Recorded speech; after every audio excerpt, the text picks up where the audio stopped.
recognition of this year's inductees. And everybody should have a program on the table. The program kind of gives you the game plan for this evening, and we'll go in the order. We're going to recognize the honorees in the order that we're shown in the program.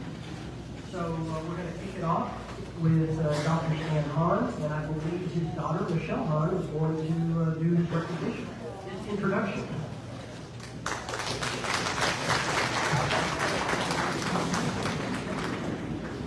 Thank you, Logan.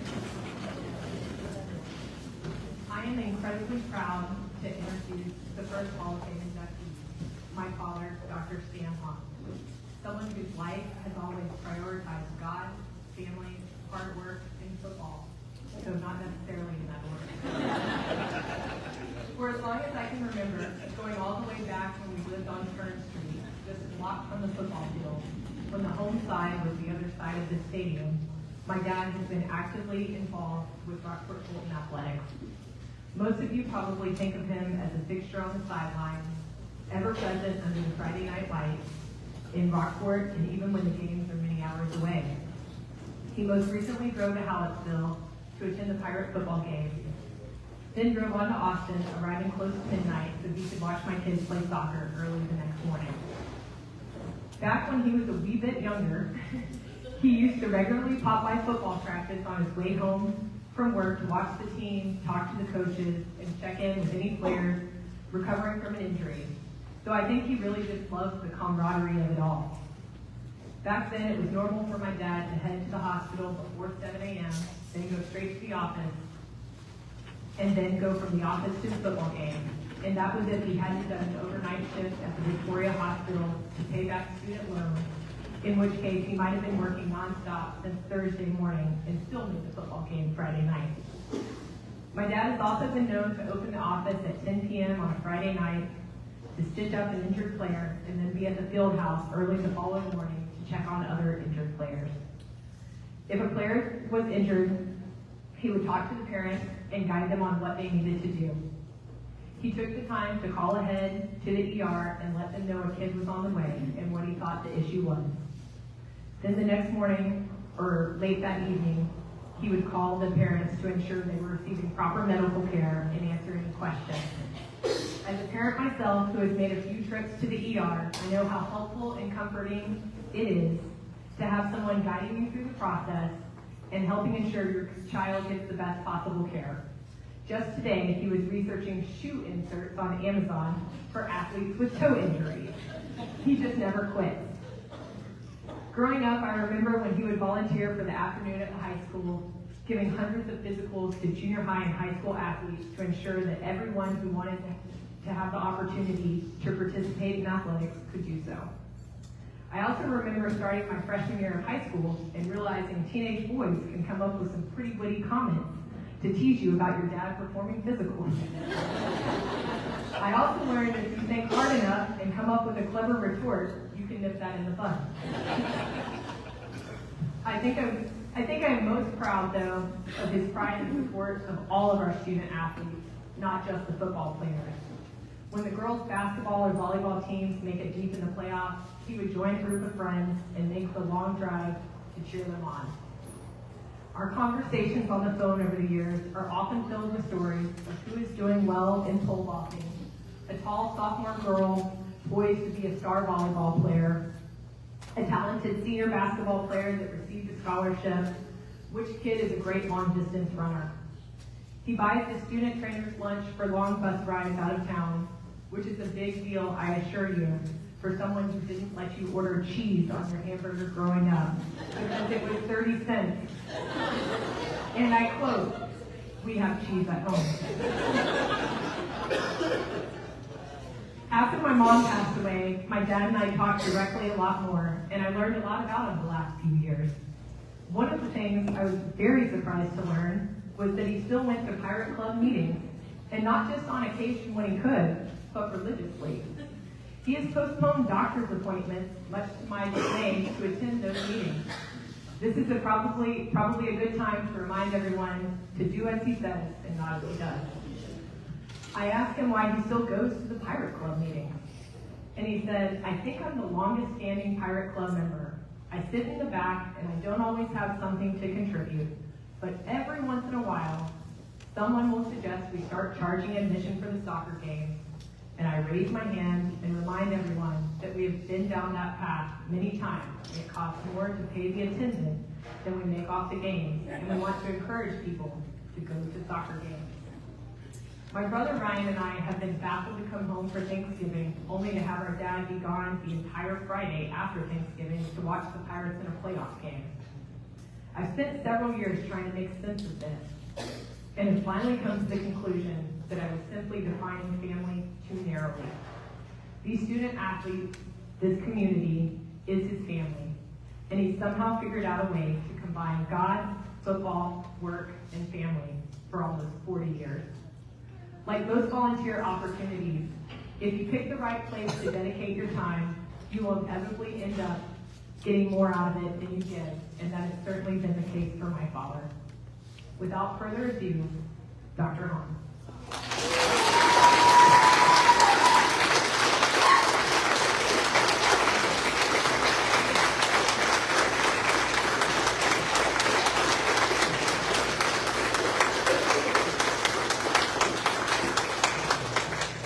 Wow, that's pretty tough to do. Thank you very much. Well, I love it. That's all right. That's what when you have a lawyer for a daughter, that's part of the problem. I'm not used to talking about myself, so I'll do the best I can. When I came to Rockport in the summer of 1987, I needed a job and they had an opening here in the clinic, and I came. I didn't know anything about Rockport at the time, but I came down here, I had 2 screaming kids in the back seats, and a wife crying in the front seat because there was no mom. After a few trips with 2 children under the age of 5 from corporate to the mall, she thought Walmart wasn't too bad a place to go to. That fall, I met John Vaughn, who was the team physician at that time. He invited me to go to a game. I went to the game and I was hooked then. I knew I wanted to go to more games, so I lived on Front Street, which was 2 blocks away, so I could walk to the games. And if no one else wanted to go, I could come and go as I pleased. Well, that was 36 years ago, and I'm still here. When I made another promise, I said I would quit when my son Ryan graduated from high school and moved on to college, and I'd spend more time with them. But then 20 years later went by, and I'm still here 36 years ago. I enjoyed taking care of the kids all these years. Each year I'd say when I started thinking, I think this will be my last year. Then another group of kids would come up and say, Dr. Haun, you're going to be with us next year, aren't you? And I'd say, yeah, I'll be there. Those 30 years were a lot different than what we have now. I would sit up in the stands, and when the trainer needed something, they would wave at me in the stands. I'd come down, jump the fence, and go onto the field. Well, after a few years, the coach who was here said, Dr. Haun, you should just come on the field at the start of the game. You're getting a little old to be jumping the fence. I believe sports is an important aspect of the child's development. It promotes teamwork, leadership, physical health, and discipline. And that's all things that you can use throughout your life. I've had a few coaches through the years question me about players and whether they could play or not. And they'd say, they look fine to me, why can't they play? And I'd say, Coach, if you let me call plays, I'll let you practice medicine. So far, no one's taken me up on that offer. I still have the plays. If y'all would like the plays, I still have them. I've enjoyed my years of living in a small town, getting to know everybody in town, and know that everybody in town is related to somebody else in town. And I thank you for this honor and appreciate it, and go Pirates.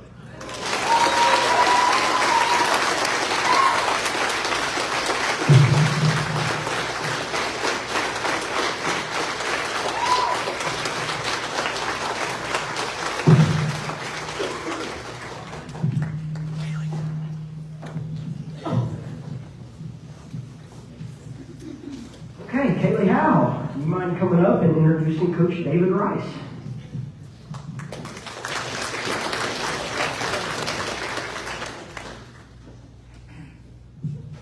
All right, hi everyone. I'm Kaylee Howe. I'm sure some of y'all know me, but I'm extremely excited and honored to be here today to introduce y'all one of the most incredible and inspiring people I've ever met. Most of y'all know him as Coach David Rice, but I never really call him that. I get to call him Grandpa. So, before he was Coach Rice, he was actually Mr. Rice. Him and my grandmother came down to Rockport from Ohio in 1973. They were heading towards the water and just found a great place to stop. So they came here, called it home, and I'm very grateful that I get to live in this little beach town. So, thank y'all for doing that. But anyways, between coming home, getting down here, he started working, and he began teaching theater at Rockport. And I found pictures in old yearbooks that he was featured in, and between that and many people that I've met that tell me he's made such an impact on their lives, I can always tell how invested he was in theater because the pictures were crazy, and he was silly looking, and it was super fun to find those. But today we're here to talk about the differences that he's made in people's lives while coaching. So he started coaching in the 90s and carried that on until we both graduated in 2022.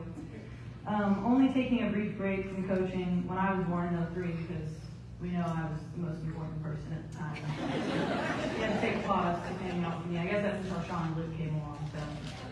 But he was still at the track all the time, coaching hurdles and working with people anyway. So he never really stopped. From basketball to cross country and head track, I asked him how many titles and championships he's won, and he just said that he didn't count. It was mostly just about whether it was a win or a loss because second and third place didn't really matter, but I can tell you that there were many, many wins. And I was very grateful to be a part of a couple of those as well as his daughters, and the boys aren't going to be on the side that won any of those, but Sean and Luke are still going to be sports people too. Another person in here tonight is Shannon Spaulding, who I've heard many, many stories about, who also helped him get a lot of those championships and titles as well. I know everyone who was coached by him knows how invested and passionate he was about coaching.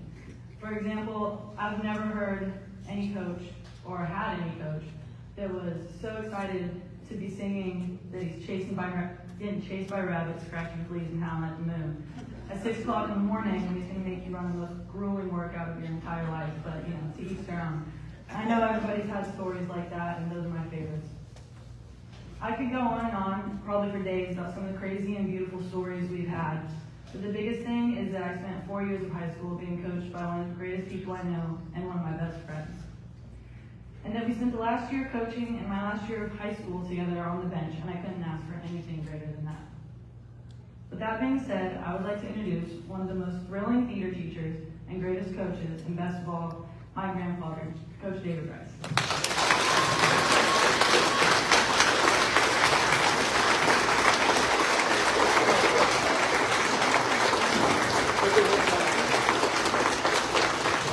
I don't know if you can tell, but he actually got a new knee recently, so how's that?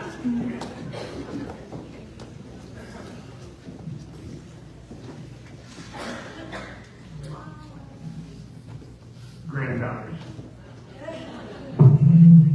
She didn't have the rhythm all messed up on that Hank Williams song.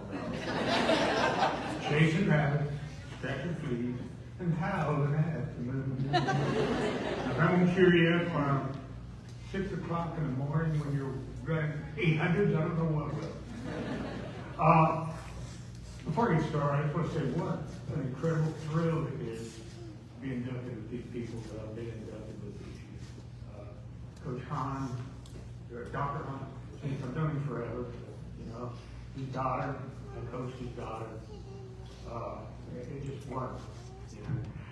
Johnny Jackson, I've known Johnny since I moved. It would be impossible to find a family or a person who has contributed more to this community and to this school system than his family and him. And we had the best time last night. Dylan, I was coaching here when he was throwing for Coach Gross' clothes. And that thing they say is a meteor going around the earth? I don't think so. I think it's from his discus. His mom, I coached in the history department with his mom for many, many years. I taught coach. And I've coached with his dad for many years. So this is just a great, I'll talk about Miss Shannon later. It's just been great. I just want to mention some people that over the years have been just incredible people that I've met here. When I first came here back in, I guess it was 73, 74, 75, there was a guy here named Mr. Civil Pickett. Some of you have had him as a teacher. You know, he is truly the most incredible man I've ever known. He grew up in Depression days in Oklahoma. It's just amazing the things he's done. Shannon, he played football at Oklahoma State when it was Oklahoma A&M. You know, he was coached in high school by a teammate of Jim Thorpe's of Carlisle Indians. It actually meant Jim Thorpe.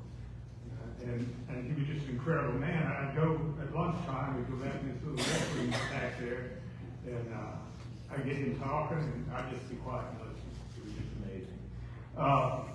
Mr. Chester Barry, my first principal when I came here, wonderful man, supported me till we lost him, just I guess in the last year. He was so supportive. Phil Baldwin, another old guy. He took me under his wing. You know, I was a kid. I didn't know anything. And when you really don't know anything, you think you know everything. You know? And he took me under his wing and helped me make it through those first years.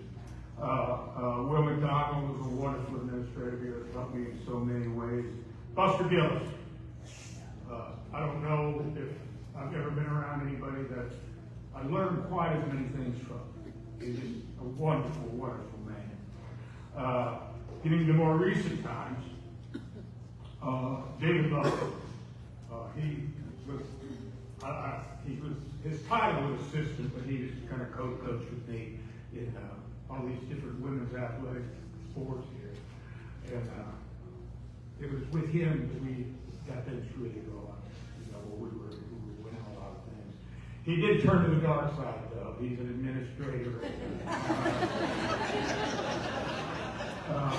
Bobby Pipes, another wonderful coach and administrator.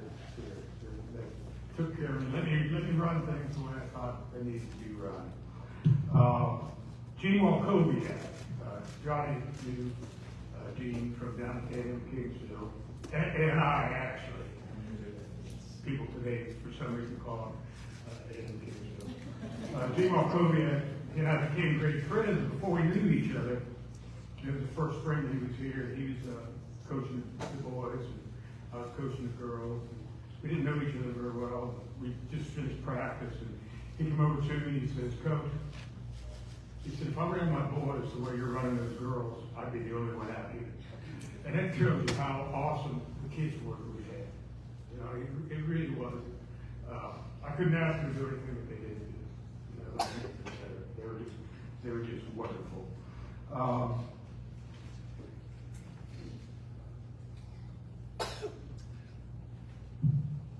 Jeff Grosclose and Joy Hosso is not here, who I coached with for so many years. And there are just absolutely, you cannot find better track and field coaches than they were. Jeff did the throwers, Joey did the pole vaulters, and a number of the meets that we won because of the points they scored throwing and the points they scored pole vaulting. They're just wonderful. They are just the best. Melissa, where are you? Coach Reyes. Coach Reyes, her and I have been here together for a long time. She is doing incredible things and continues to do incredible things every year to keep the women's program at the top of everything that's going on. She is just a wonderful person. Coach Roberts, we call her Coach Lou. I don't know her. I call her Coach Roberts. She went to school in Aransas Pass and played basketball. I was coaching basketball over here. That's when I first met her. She's come over here and she's been just helping me. I'll tell you what I mean by helping me. She's been helping me for so many years and so much success we've had in the track program. is their result of her. And this year it was really exciting. I was over there. She won her first district title. And I got just really excited about that. I went down to her and I said, Coach, I know how hard you have to work to win the title. I'm so proud of you. And she says, Coach, no. She says, all I have to do now is coach the kids. I don't have to take care of you.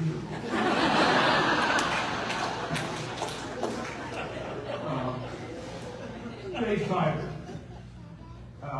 Jay came in here and got things turned around athletically. A great guy to work for. But what I really want to mention was after the storm. Our school was destroyed after the storm. Probably most of you were here for that. And I truly don't think that we would have got the school open again this year if it hadn't been for Jay. Because Jay said, no, we are going to have athletics. He said, and he came over to my house, shortly after the storm. I was doing cross country in the fall. And when I came over talking to me, I had cold beer also. But Coach, I don't care how many people you got. He goes, "They're track meet this weekend." And I didn't have very many when we went. And he refused to let athletics not happen this year. I'm not, I never played most of our games away because we didn't have any place to play. But he was wonderful. So for Jay Cyber. I'm blessed to have taught and coached my 3 daughters. It's just really exciting. They were all really terrific athletes. One of them's not here tonight because she's lived in Key West for about 25 years, I guess. I forgive her for that because she lets me come down there and stay for free. I forgive her for that.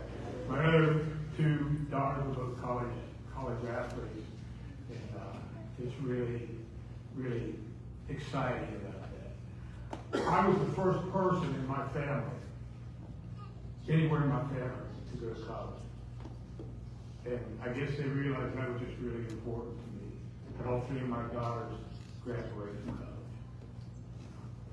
college. Then now my grandkids, you met one of them earlier. My grandkids came along, and I got to coach them, with the exception of little Luke. We play catch out in my yard, but I got to coach Sean for 1 year. When I quit track, he quit track. So we did but we spend a lot of time with them. As has been mentioned before, my wife, we've been married for over 50 years now. The things that I've done, I couldn't do without her taking care of the house. She was a full-time nurse, never didn't nurse. She was always nursing because we needed the money. She was making some money. But she had to run the family, run the house, run everything while I was gone. And we're up here 12 hours a day, gone weekends. As we said before, it's not easy being a coach's wife. And she did it. And most importantly, the unbelievable young people that I taught and coached. Unless you have taught school and especially coached, it's hard to understand, it's hard to explain the bond that develops between you and your athletes in this case. And they get stronger as time goes by. It's just wonderful. I have a terrific athlete that gave me a letter tonight. I just told her, I said, I'm not going to mention any names because if I do, I'll forget someone or won't forget them. I won't mention someone that don't feel it. So I just want to group all of them together. We won, again, I can't give you a number of how many district track titles we won. Jack Grosclose asked me one time how many, and I said, I really don't know, Jack. Probably most of them. And cross country, we were successful cross country. I'm going to brag on Shannon when she gets up here. So, to all my girls that I taught and coached, this was something I always said to them. And it's a line from a song written by Guy Clark, who Johnny was friends with. He was a 1960 graduate here. There used to be a concrete arch that had his name on it as one of the athletic members who put it up. But to all my girls, any cowboy in Texas would not ride a bull for you. And to everybody else, if you've heard me speak, you've heard me say this before, everybody else. Rockport today, Rockport tomorrow, Rockport forever. Thank you all.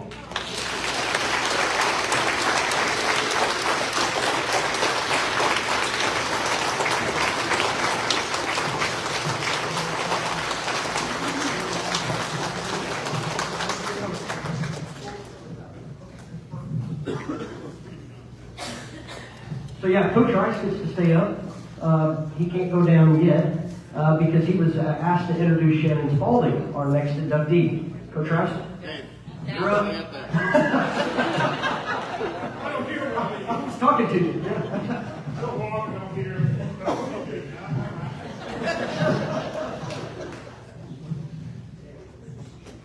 Oh, will Shannon Spaulding, me, introduce her? I am so proud of this. Let me get myself situated here. I'm so disorganized I didn't realize that I was going back to back here. Gee whiz.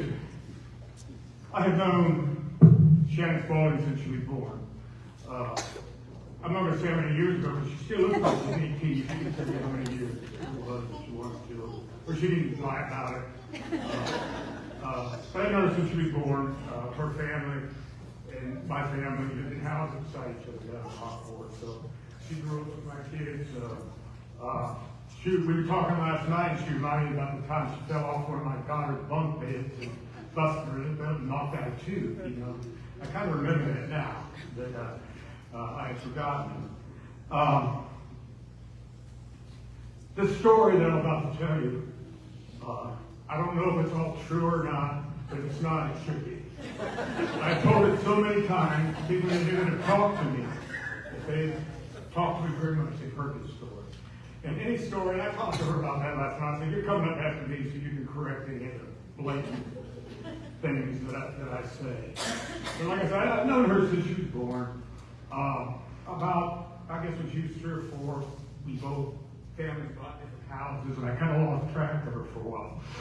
And I didn't really come into contact with her very much again until her sophomore year in high school. And I was coaching JV basketball at that time, and she came out, and at that time, and I say this very seriously, at that time, I don't think she felt very good about herself. She wasn't feeling positive about herself. I don't think she cared much about school. And she certainly didn't care much about basketball. She told me last night, she said, Coach, how come you only played me 4 seconds in the second quarter when I was there? And I didn't say anything, but I played it longer than 4 seconds. You can't even turn the ball over 1 time in 4 seconds. But she wasn't, basketball wasn't her thing, really. And at any point, one time she was in the game, she threw the ball away. And instead of watching, she took off after her and ran him down. And I've never seen anybody run from one end of the basketball court to the other that fast. You know, so I started talking to her and talking to her parents about she needed to run track. And we had rules back in those days. You didn't come out the Monday before the first track meeting. You couldn't come out. So, I've been up early in the mornings and said it was a Sunday. And I've been asleep. I don't know how long the phone rings. I pick it up. Hello, this is Shannon. I decided to run track. Oh, this is great. But anyway, she came out. We also had a rule that for every practice we did, you had to run so many 300s. And I don't know how many 300s she had, but I will say that we used to stay up late after practice, and she ran. And she went to probably the first 3 track meets. She didn't compete the first 3 track meets. She went up there, she ran 300s at the track we were at. And coaches were asking, what's she doing? And I said, well, it's just personal. Anyway, when she finished she would finish her 300s. And her first track meet, in my infinite wisdom, I ran her 200, 400, and 800 on the junior varsity. And now, we had a very good team that year. We had a very good team. It started our our 6-year run of district championship 5A. Anyway, she went out and she ran the fastest time we had on the team in all 3 events. So I went, okay, we're going to do this. And I want to stop just a second. I mean, probably a lot of you know this, but this is back when we were 5A, what is now 5A. And I mean, it was a tremendously tough district. I mean, we had Cal, we had Flower Bluff, we had 34, we had Allen. We had all these teams that had great athletes and they had great coaches. You know, so the successes that she had and he had were really something. And another thing, I'm biased because I spent most of my adult life coaching track. But I believe that Texas track is the best there is in the United States. I believe that. And when you go to the state meet in Texas, you don't go and run prelims and finals. You go, there are 8 of them. They are the 8 best in your class in the state of Texas.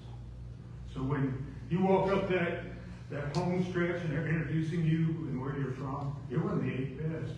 When Dylan was throwing and he was lined up beside the distance ring, he was one of the 8 best.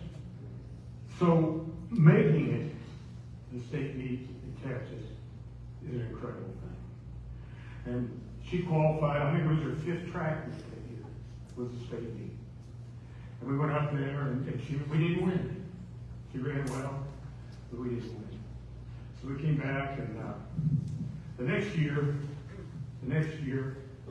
she went undefeated before she got to the state meet. And I'm probably going wrong, sorry Eli.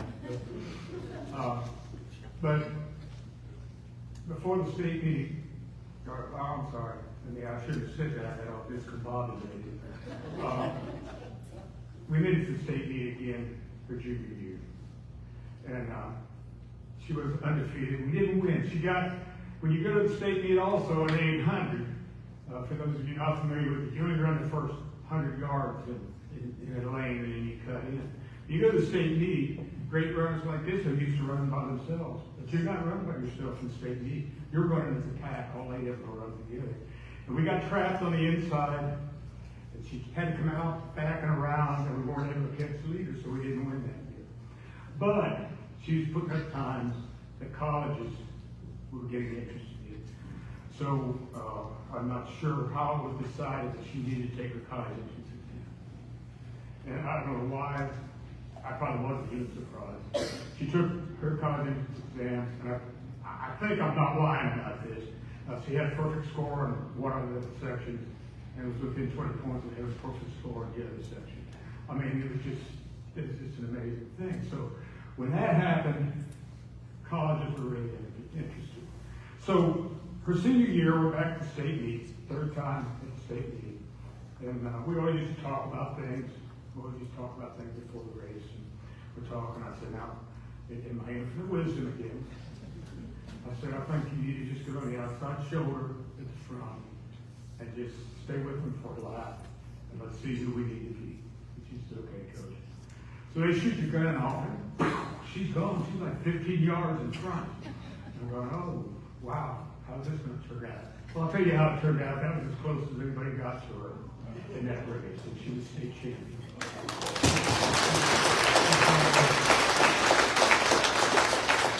So she could have gone, her scores and her times she was running, she could have gone literally just about anywhere she wanted to go. And for some reason, she went to Texas Tech, Jimmy Cruiser. And anyway, she graduated in 3 years. She went to Arkansas, got her master's in the year at Arkansas. Went to University of Wisconsin, got her PhD. And she is now a full professor, known nationally, internationally, for what she does. So I want to introduce to you right now, Dr. Shannon Spaulding.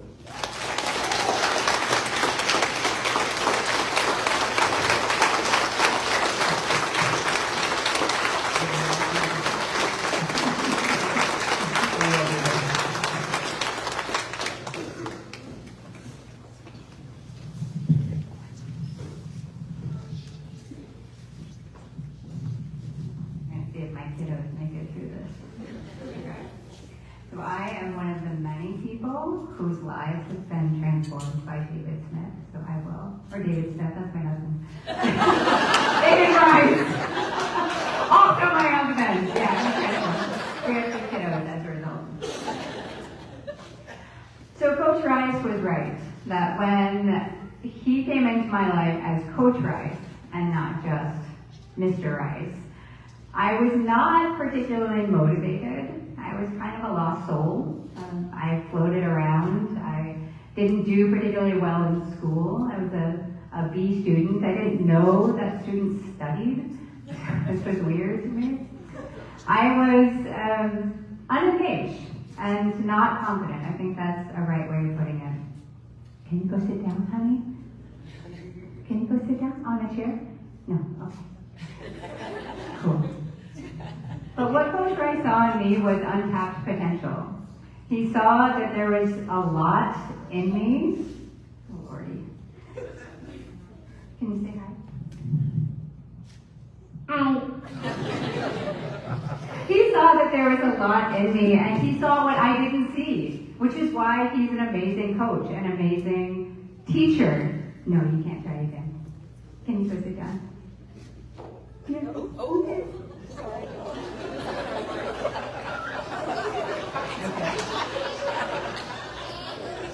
I'm not funny, but my 3-year-old is.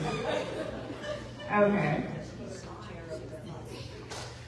So he saw that in me, and I didn't see it in myself. He encouraged me. He guided me. He occasionally scolded me. There's a couple times where I was scolded into believing in myself, into believing that I could do the things he thought that I could do.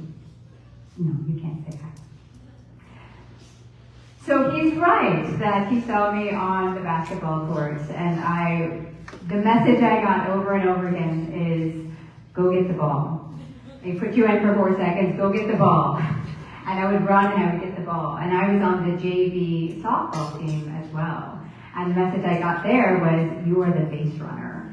So I had to run. I even got to run the bases for the varsity softball team as well.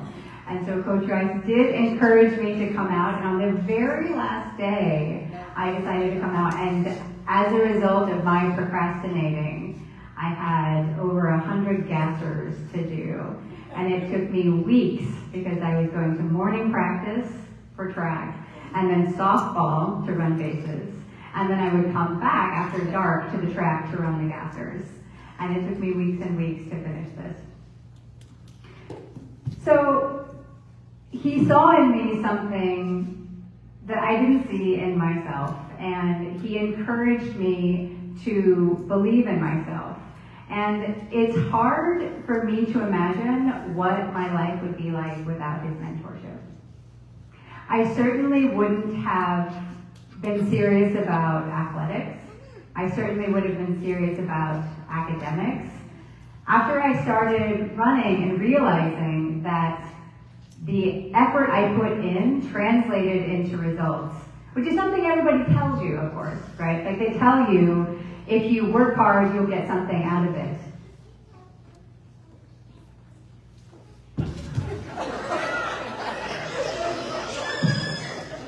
I'll see you in a little while.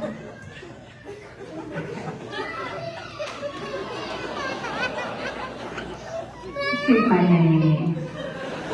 You can't tell her anything.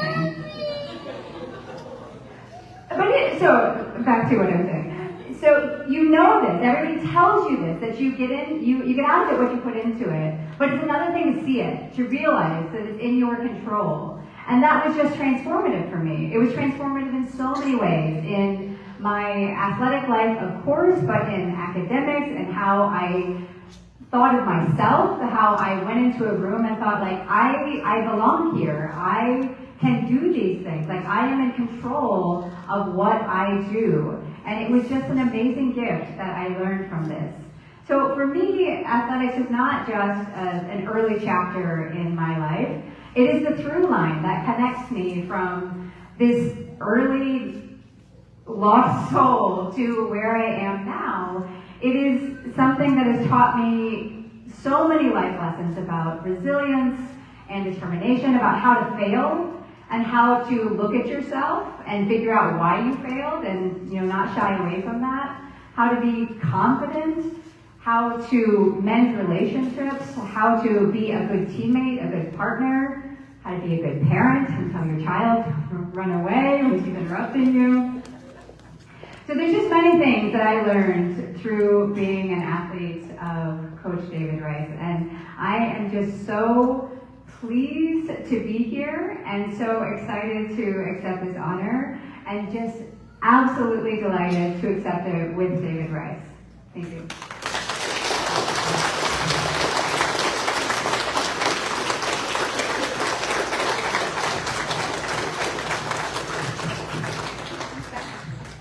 She found mom. All right, next up is Mr. John Jackson, and I'm going to ask Mr. Mike Mink to come up and do that introduction. Good evening.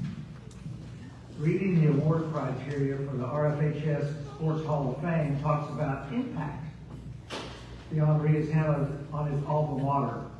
Back in the 60s, for those of you who were in school here in Rockport, Francis County ISD, back in those days, Webster's Dictionary was this large book with small print we used in high school.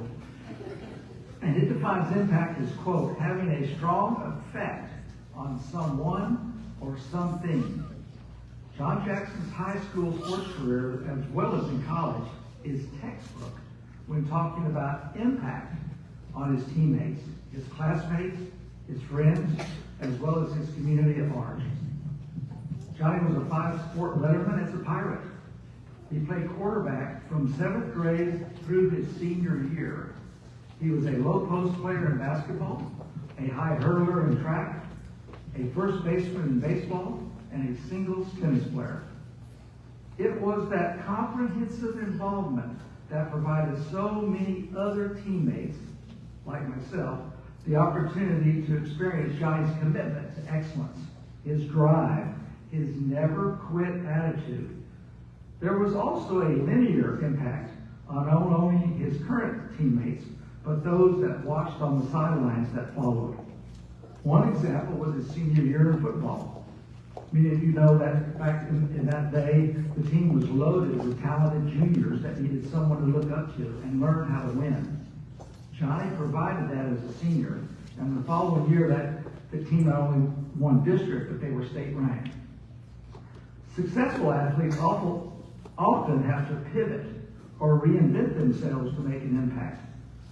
Johnny has done that throughout his life and sports career, arriving at Texas A&I, the defending national small college football champion. He came in as a running quarterback. This didn't fit the coach's system. So over time, he transformed himself from a running quarterback into a defensive end. Think about that. His younger teammates got to witness what a leader does, and they proceeded to win 39 consecutive games and 3 national small college titles. Impact matters. That impact gained Johnny the Texas A&I Javelina Hall of Fame, academic football All-American, and more.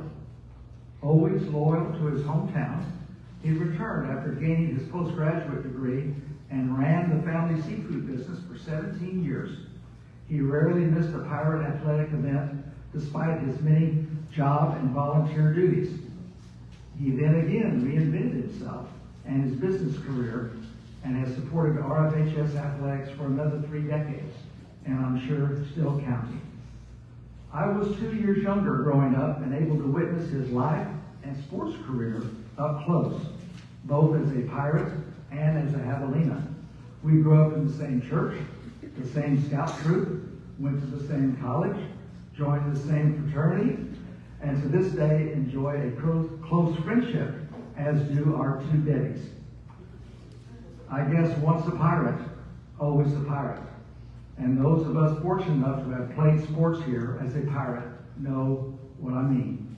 It is my great honor to present to you someone I always believed was Mr. Pirate Emeritus, John Jackson.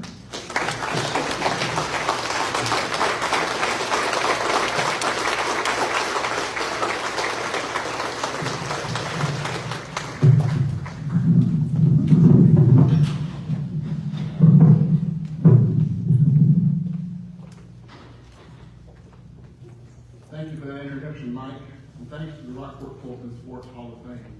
I only have one thing that I want to correct, say that I regret, and that's following David Rice, Shannon Spaulding. I wish I had known that ahead of time.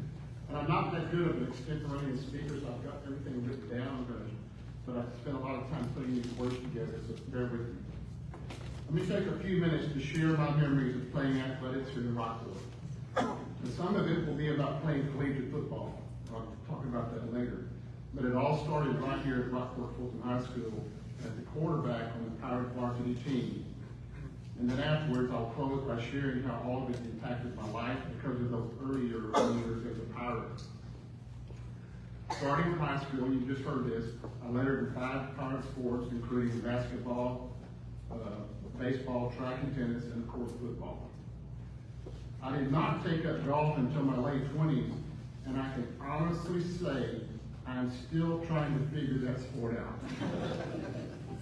Those of you who play with me, you know what I'm talking about.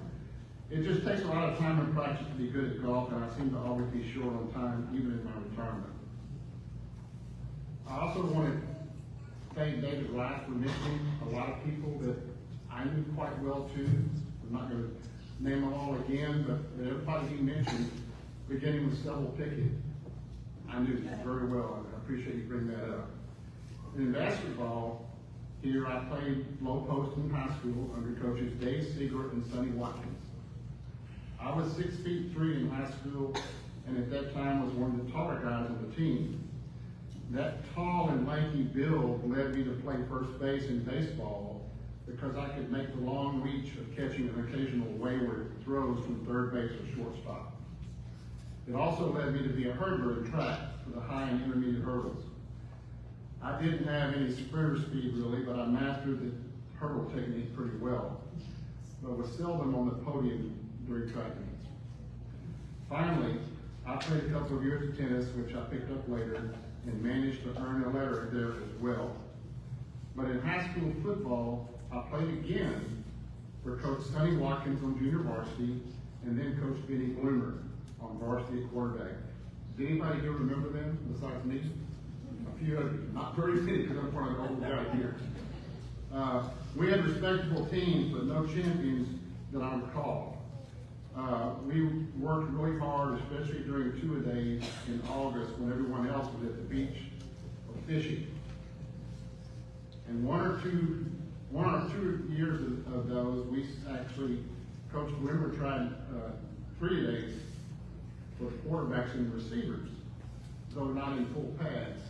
That was just too much for the South Texas heat, so it didn't last very long. On varsity, I was lucky to have a dream backfield, starting with a workhorse named Glenn Davis at fullback behind me. Anybody remember him? A couple of people. Same ones. And he was always good for 3 yards when that's all we needed. One of my halfbacks was a guy named Robert Brooks, who had size and speed and was always good for long yardage. Who knew him? Same group. And then at the other halfback was Rupert Huff. And when Rupert turned the corner on a wide play, there was no catching him. And when he shifted into high gear. And both Rupert Huff and Robert Brooks followed me later as javelinas at Texas A&I. I always thought it was cool that the 3 of us stayed together after graduating. But because of my great backs in high school, we really didn't even have to pass. Back in those days, you might remember there was a coach named Darrell Royal who used to say, when you pass, there are only 3 things that can happen, and 2 of them are bad. So Coach Bloomer was satisfied for us to run over and around our competition. I hardly ever passed during high school because we just didn't have to.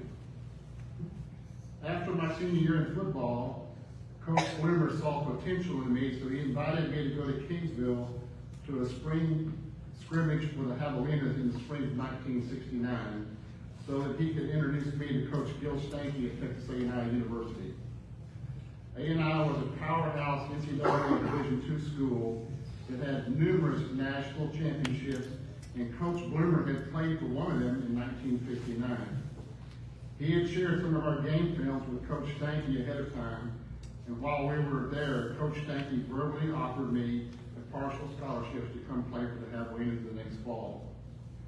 I had also competed for one of two academic scholarships at A&I that were being offered to Rockport-Fulton graduates by CP&L, which is the forerunner of AEP.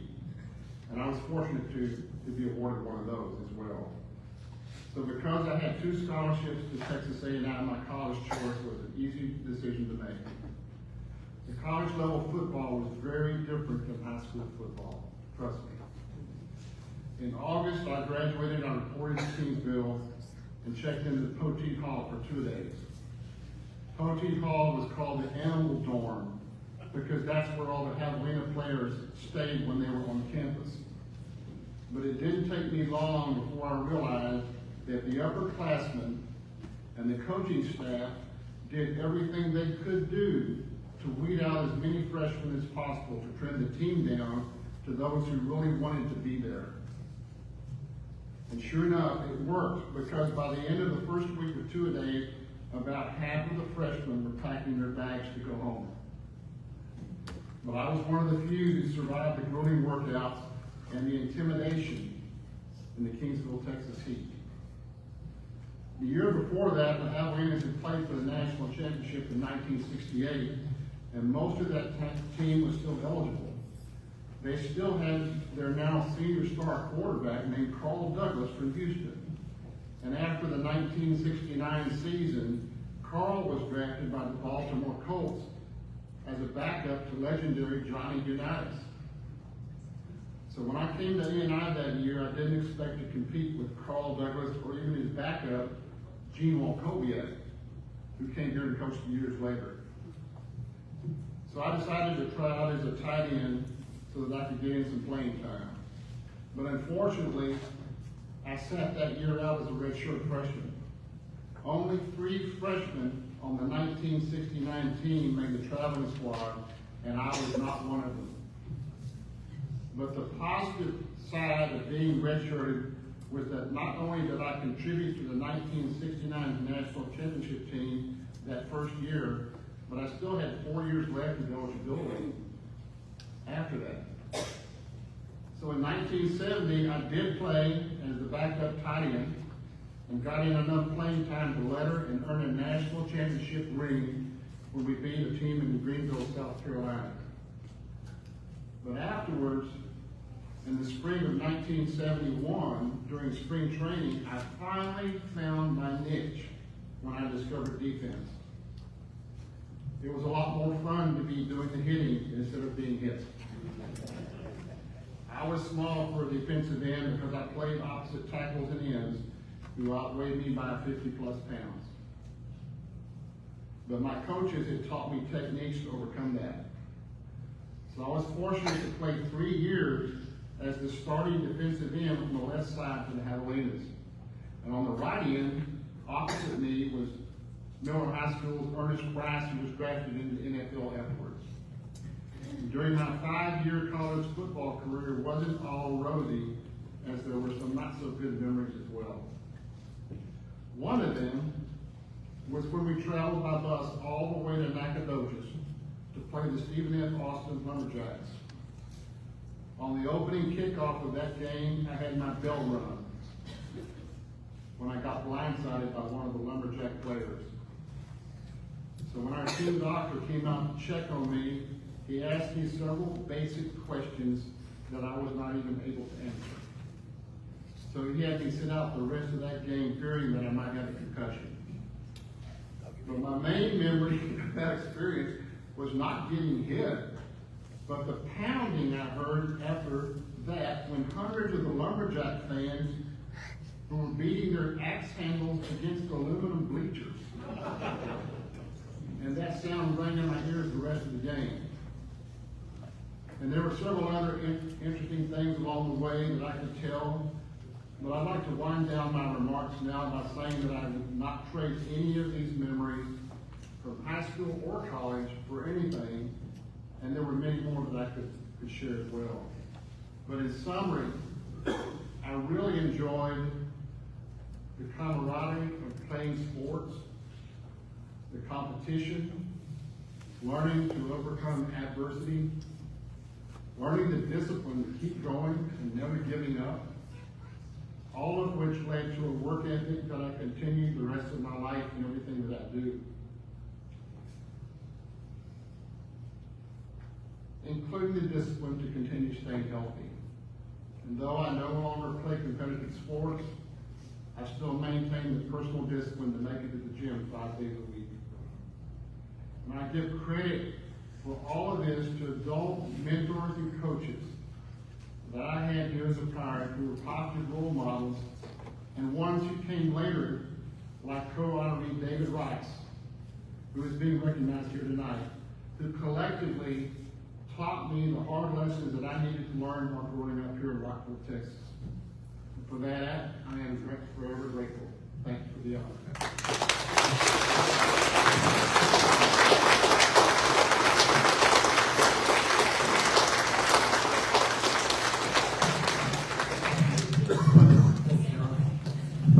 All right, and our last inductee, Dylan Conway. I believe his father, Coach Conway, is going to come up and do the introduction.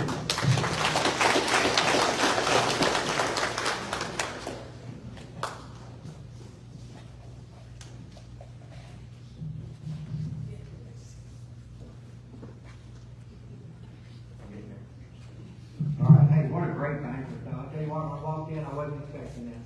Wasn't here last year, and nobody really warned me that it's going to be like this. It's exceptional. Really appreciate it.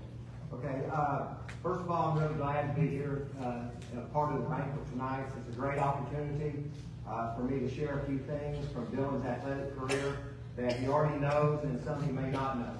First of all, I was never Dylan's coach. I coached, but I wasn't his coach in any of the sports he played. As a dad, I was able to watch and enjoy his games and the events, and as his coaches did a great job of recognizing his talents and getting the best out of him.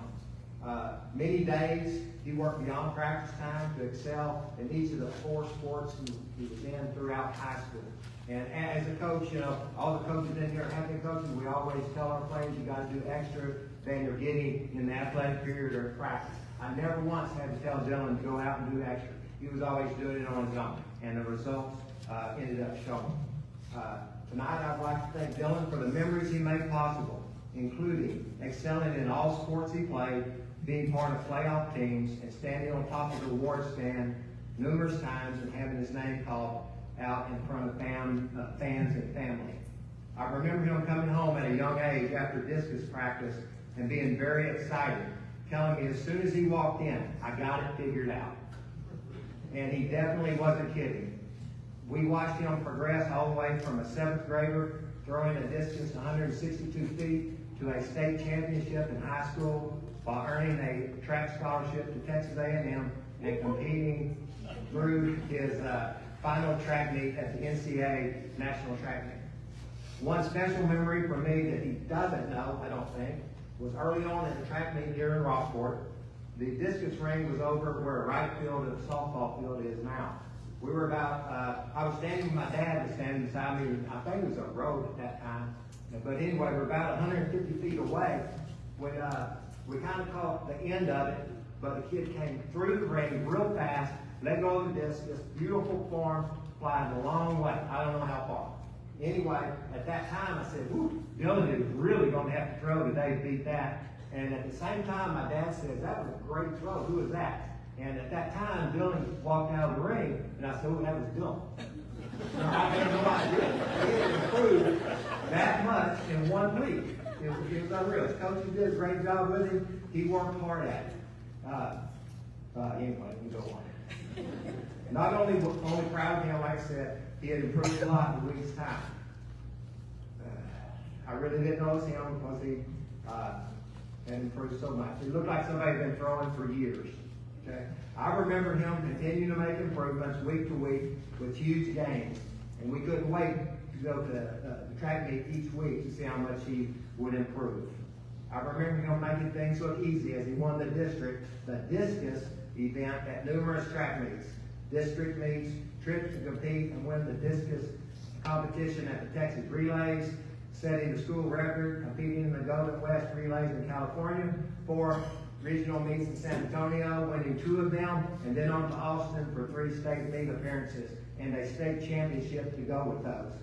And like Coach Rice said, you know, me being a coach, I've never even come close to coaching people to get to that. He did it 3 times, and sometimes you take it for granted, but that's truly a great accomplishment. And then he continued on to compete in the discus at Texas A&M at conference meets, regional meets, and the national track meet. I know you don't want to brag about it, Dylan, but that's an impressive list. Throughout your career, you competed against some of the best in the state and then in the nation. That was a great experience for you, and we enjoyed watching you compete against all of them. The last 2 years, I've been fortunate to coach alongside Dylan, not only in football, but also at throwing rings, and being able to ask for and use his knowledge when needed. I enjoy being able to tell throwers and coaches through firsthand experience what Dylan did in the distance and how amazing it was to watch. And it can happen for them too, through extra work and along with a coach who did everything possible to make sure they had worked on and perfected everything they needed to be successful. So from me, Marshall, and others, thank you, Jeff Rostos.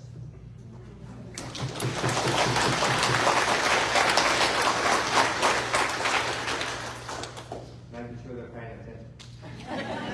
Hayden and Kendall, Dylan and Jessica's kids.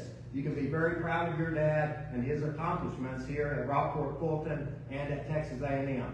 It was truly an exciting and fun time for us to watch him compete and win many times. Dylan, through your athletic talents, you brought family and friends together many times, no matter how far the distance they traveled, to support you and enjoy your performance. To this day, you have former coaches, teachers, and players come see you coach, which says a lot for you as a person. You have definitely represented yourself, your family, and Rockport-Fulton very well. It's now time to add another memory as I end this the way I started it, as a proud dad, as I introduce and congratulate one of the newest members of the Rockport-Fulton Sports Hall of Fame, Dylan Conway.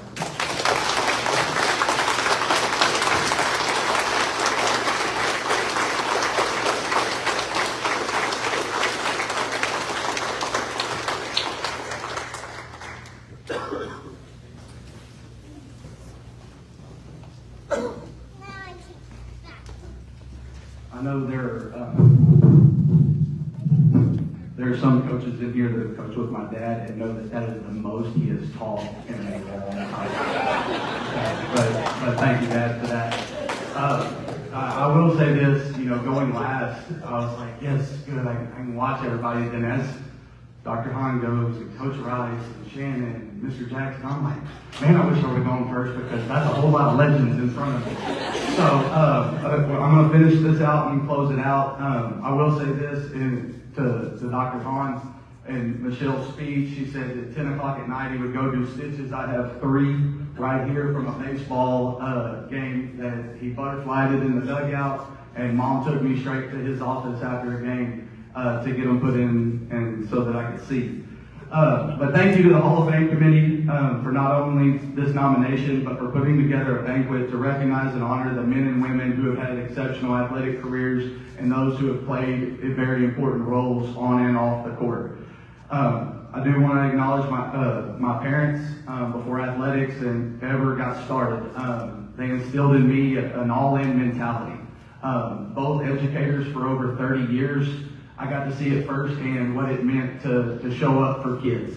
And so that's, you know, as my professional career has gone into coaching and teaching, I got to live that with them every single day and providing me guidance, not only athletically, but academically, socially, and spiritually.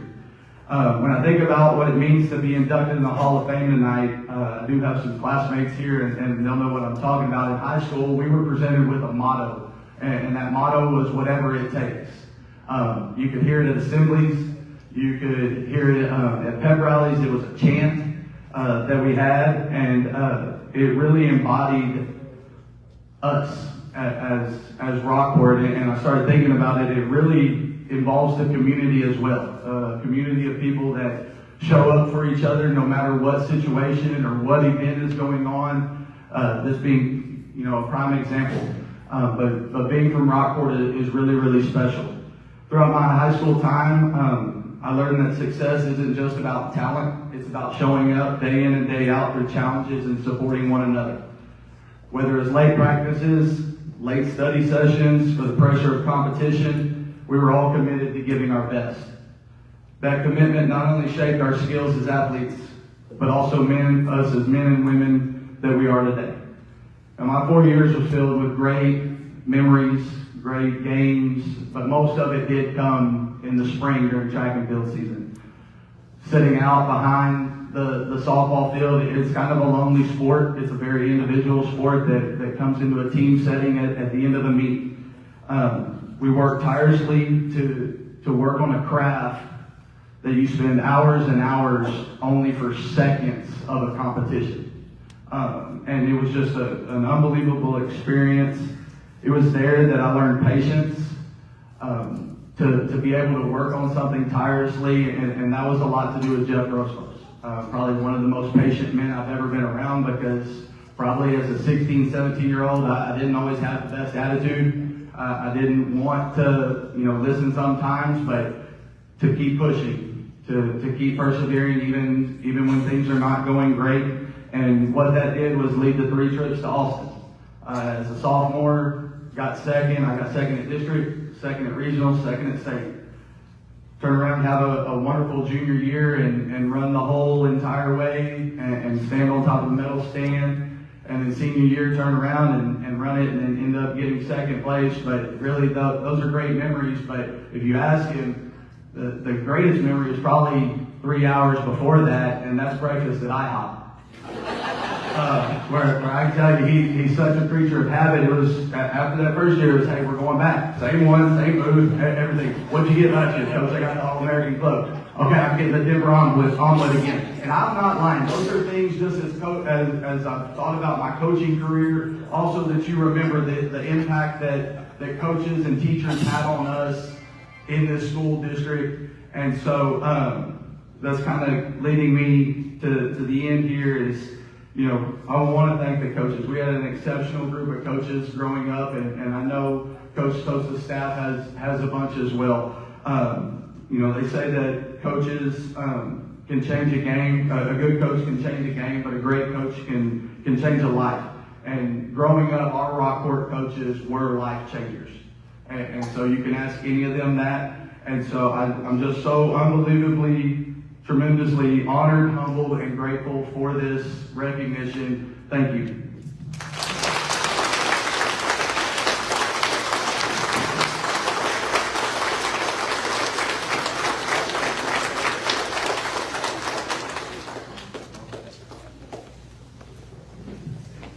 Wow. 5 awesome athletes, coaches, and community members. Thank you. We're going to get you guys out of here in about 14 minutes, but I want to ask a few more questions to our Hall of Famers. I'm going to start right here with Dr. Haun.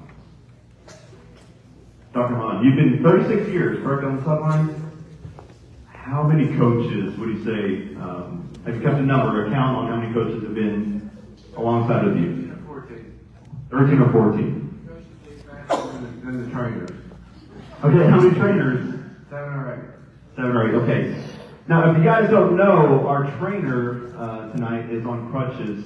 Dr. Haun, were you there to help her out last night? Yeah. She had to take care of the people on the sideline except for the players.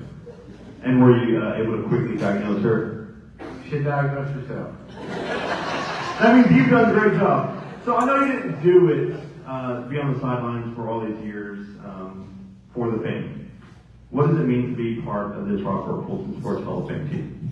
It's unbelievable. I've never really expected this. I'm so glad to be in the Hall of Fame. All right, well, thank you, Dr. Haun, for everything that you do. Mr. Jackson, Javelina, so this is a little PSA for you and Coach Howell and all the other Javelinas. Every Friday morning on K99, Big Frank, another Javelina alumni, plays Jalisco, the Javelina fight song, at 8 o'clock every Friday morning. And there's nothing that gets me more jacked up than driving down Pearl Street on the way to the office, the police go crank all the way up. So just for next Friday, you know. Okay. So I was talking to Dr. Haun earlier, and he said there was a play that you made illegal. And they had to change something. There's something about punching with your hand. Oh. Well, whenever I played football at A&I, when I got on the defense, I took my hand pads, which are there to protect the back of your hand, I turned around the other way, where the pad was on this side. And the reason I did that was when I would rush the passer, I would just in the tackle or the tight end that I was rushing, and after I did that a few times, they would always start blinking. And I'd go around them. What's your favorite pirate memory, favorite javelina memory? I got asked earlier the favorite project. It's been so darn long ago, I can't remember one. It was just great playing for Coach Willinger, really, and also I thought a heck of a lot of Sonny Watkins as well. What was the other question you asked? Woo! Winning the national championship twice. And I got the chance to be on the academic hall of fame too, so I appreciated that whole time playing for the Javelinas. I don't know, there's a few other Javelinas in here too, I suspect. If you were, raise your hand. Just 1, 2, 3, 4, 5, 6. Okay, yep, Jennifer, you were there. Okay, that's good enough, right? All right. Thank you, Mr. Jackson. Coach Sosa, does the streak start at 2, 3? What does the streak begin with? 3. Okay. Well, we're going to go with, we're going back to back. Coach Rice, I don't know if you know this, or everybody here in the crowd. Last night, his grandson, Sean, was crowned homecoming king. And last year, the girls closed, their granddaughter was crowned queen. So no pressure on our board, but we got some heavy lifting to do next year. So Coach Rice, I'm going to come around to you. Last night was pretty special. You were on the field for the coin toss with your grandson, Sean. He won homecoming king, and we had an awesome game. It was a great night. Where does that rank on your Pirate memories? Oh, goodness. It's almost an unfair question because when your grandson or granddaughter does something, it puts it up there. It's up high. The last night was a wonderful night. That win, big win for everybody. I don't know. Shannon winning the state championship. I've got another girl back here, state qualifiers. It's just so many incredible things have happened in my life that it's really hard for me to pick one. I don't mean to avoid your question. I really just can't pick one. She's in the Hall of Fame down at A&M Kingsville also. I don't know, she's playing basketball, Division I basketball in San Antonio University in Cartward. It's just really hard for me to pick someone. So you coached the most Hall of Famers that we have. I mean, we're 11 in, but right now you coach the most. And in the 90s, it seemed like we really dominated in track, cross country. What made the difference back then on why we dominated all of the other schools? I can answer that. First of all, you have to have incredible kids. Second of all, you have to have kids that will do whatever you ask them to do to be successful. You also have to have other coaches that work with you. Track is such a complicated sport. In the 15 events, one person's not going to coach with. You've got to have Jeff Gross coaches and Coach Hassos and David Lowe's and Jim Koviaks. You have to have those people with you. You can't do it at all. But I think we just had, especially when we were back 5A, we were, I know at least a few of those years, we were the smallest school in the state in that classification. And you have to have kids that their expectations are that we can go compete on that level. And it's something that's very easy to lose. But but you gotta have kids, and our kids truly were, as far as the team sport went, there wasn't second, third, fourth. We either won or we lost, and that was the attitude they had. They would do anything that they were asked by their coaches to do. Awesome. Coach Rice, everybody. Dylan, I don't know if you know this, but you are the second puncher to be inducted into the Hall of Fame. Yeah, we get punchers in our Hall of Fame as well. That win was the other puncher, so you guys have. So for people that don't know, where are you today? What are you doing? Currently, we're in Weimar, Texas, right on I-10 outside of Schulenburg. I'm the offensive coordinator for the football team, and then the junior high coordinator, also with my son, and then junior high basketball and high school track. It's been fun. This is our first year there, so spent the last 3 years in Snook as the athletic director, and then really kind of made a push to spend more time with my family and not always just running and being about, and so that's where we're at right now. And so last night you guys got the victory, so congratulations on that. What was your favorite memory as a Pirate and as an Aggie? The Aggie one's easy. When you go to become a collegiate athlete, you get to travel everywhere, and so just traveling with teammates, that was fun. We go to California, Miami. We spent the spring break in Mexico, which was really fun, and so that's really the biggest deal there. Being a Pirate means a lot, and so thinking about a favorite memory, I'm obviously the state title my junior year, standing on top of the podium, but other than that, it was just competing with your buddies and being around them and coaches getting you ready to go, and the pre-games before football, the bus rides, and I know that all seems, that's what everybody says, but when you do it, you know that really is what it's all about. And so just those moments in the locker room and then competing are really what are the memories that stick out. Dylan Conway, everybody.